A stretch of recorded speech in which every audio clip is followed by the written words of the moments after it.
اچھا یہ مظہر صاحب اب یہ چونکہ جسے کہتے ہیں نا ڈو اور ڈائی والی سچویشن ہے دونوں طرف. خان صاحب نے بھی کہا, انہوں نے پہلے اس خدشے کا بھی اظہار کیا کہ منصور علی شاہ صاحب آئیں گے, وہ پھر آڈٹ کریں گے, حکومت گھر جائے گی, اور ان کے اس خدشے کے بعد اور اس سے پہلے بھی حکومت جو ہے اس کو پری ایمپٹ کر رہی تھی. آپ کو لگتا ہے کہ آئینی عدالتیں واقعی دونوں کی اب اس وقت جو ہے ریڈ لائن بن چکی ہیں؟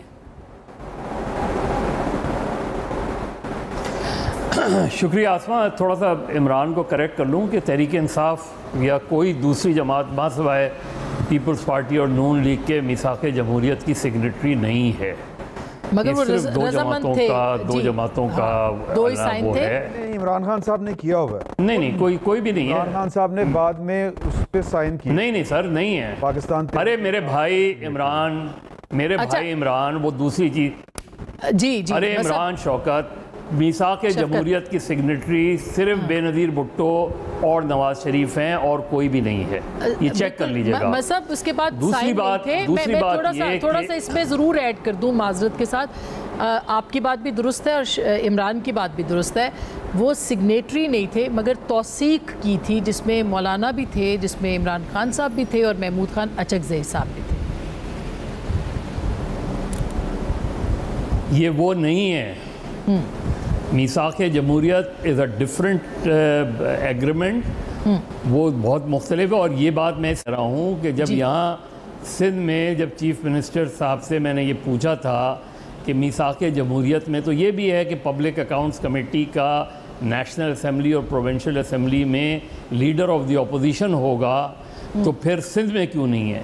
تو اس پہ انہوں نے کہا کہ یہ دو جماعتوں کا ہے, دو جماعتوں کے درمیان. حالانکہ وہ غلط کہہ رہے تھے کہ یہ دو جماعتوں کے لیے میثاق جمہوریت نہیں تھا, یہ پورے ملک کے لیے تھا. خیر اس سے ہٹ کے مجھے ابھی آسمہ فیصل کریم کنڈی سے آپ کی گفتگو ہو رہی تھی. میں ایکسپیکٹ کر رہا تھا کہ شاید آپ ان سے یہ سوال کریں گی کہ ان کا کیا خیال ہے پی ٹی ایم کو کالعدم کیوں قرار دیا گیا ہے, اور پی ٹی ایم کو 2 دن پہلے آپ کالعدم قرار دیتے ہیں, 2 دن بعد آپ ان سے جا کے مذاکرات کر رہے ہیں.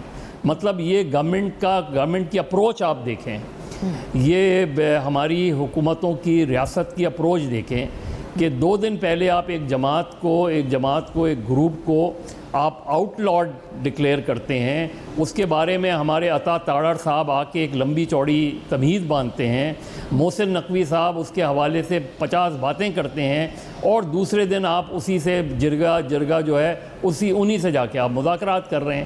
یہ کانٹرڈکشنز ہیں, یہ ہماری پولیٹیکل کانٹرڈکشنز ہے. اب آ جائیں آپ یہ کانسٹیٹیوشنل امینڈمنٹ پہ. کانسٹیٹیوشنل امینڈمنٹ ہو جاتی ہے تو کیا حکومت مضبوط ہو جائے گی, اور کانسٹیٹیوشنل امینڈمنٹ نہیں ہوتی تو کیا حکومت کمزور ہو جائے گی؟ پرابلم ساری جو نظر آ رہی ہے مجھے کہ یہ سپریم کورٹ کو ہم نے ڈیوائیڈ کر دیا ہے, اور اس میں ظاہر ہے سپریم کورٹ کا بھی عمل دخل ہے. گلیمرائزیشن آف جوڈیشری نے ہم کو تباہ کر دیا ہے. ہر چیف جسٹس جو آتا ہے وہ گلیمر کا حصہ بن جاتا ہے, اور پھر وہی چیف جسٹس میڈیا کو بھی متون کرتا ہے, وہی سپریم کورٹ میڈیا کو بھی متون کرتی ہے. افتخار چودھری سے لے کے یہاں تک آج تک آپ چلے آئیں, یہی صورتحال رہی ہے.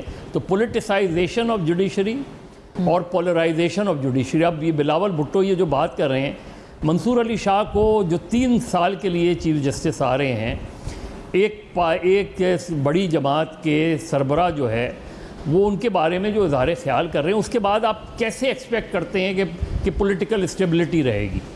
نہیں تو کیا عدالتوں نے غلط فیصلے نہیں کیے مظہر صاحب؟ 3 سال کے لیے کیا عدالتوں نے صحیح درست فیصلے؟ میں تو کہہ رہا ہوں, میں نے تو فیصلہ درست تھا, کیا پاناما کا فیصلہ درست تھا؟ اس کے بعد سے یہ ساری شروعات ہوئی, جو نیکسس تھا اسٹیبلشمنٹ کا اور عدلیہ کا, کہیں نہ کہیں تو آپ سے میں تو افتخار چودھری صاحب سے آج تک کی بات کہہ رہا ہوں. میں تو یہ کہہ ہی رہا ہوں کہ افتخار چودھری سے آج تک یہی صورتحال رہی ہے. تو جوڈیشری کو کس طریقے سے مینیپولیٹ کیا, تو ہم تو بہتری کی طرف تو نہیں جا رہے نا. کیا یہ پیپلز پارٹی نون لیگ اس کو بہتری کی طرف لے جا رہی ہیں؟ بالکل نہیں. کیا یا یہ کہ وہ اپنے مطلب کی کورٹ بنانا چاہتی ہیں؟ تو جب ہم بہتری کی طرف نہیں لے جا رہے تو غلطی عمران خان کریں, جوڈیشری کرے, یا پیپلز پارٹی نون لیگ اور دیگر سیاسی جماعتیں کریں, جو گراؤنڈ ریئلٹی ہے وہ کیا نظر آ رہی ہے کہ پاکستان کا ایک انسٹیٹیوشن جو ہے وہ اس کو ہم نے اس نہج پہ لا کے کھڑا کر دیا ہے، اور اس کی اپنی غلطیاں اپنی جگہ. اسی طرح اسٹیبلشمنٹ اور گورنمنٹ جو ہے وہ ایک طرف کھڑی ہے، جوڈیشری دوسری طرف کھڑی ہے، پی ٹی آئی تیسری طرف کھڑی ہے. اس پولرائزیشن سے کیا ملک میں پولیٹیکل اسٹیبلٹی آئے گی؟ کچھ بھی کر لیں. جوڈیشری کانسٹیٹیوشنل امینڈمنٹ ہوتی ہے یا کانسٹیٹیوشنل امینڈمنٹ نہیں ہوتی. بہت صحیح بات ہے. میں